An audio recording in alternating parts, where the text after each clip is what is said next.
Let's see how to manage meetings in Microsoft Teams. Alright, let's say you're already in a meeting. Here's how to make the most of the tools available.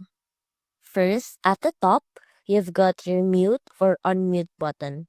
It looks like a microphone, so click on that to control your mic.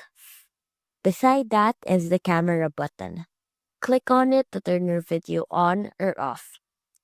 Want to show something to your team? Click the shared content icon.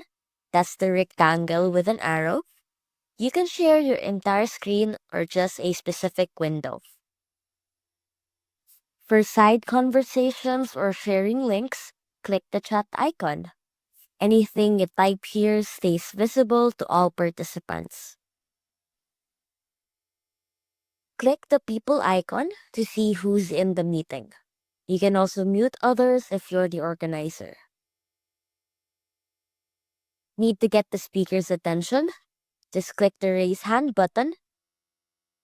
You can also use emojis like thumbs up or clapping to react during the meeting. If you want to save the meeting, click the three-dot menu and start recording. This is great for those who couldn't join live. Now, when it's time to wrap up, click the red leave button. If you're the organizer, choose end meeting to kick everyone out. And that's how to manage meetings in Microsoft Teams. See you soon.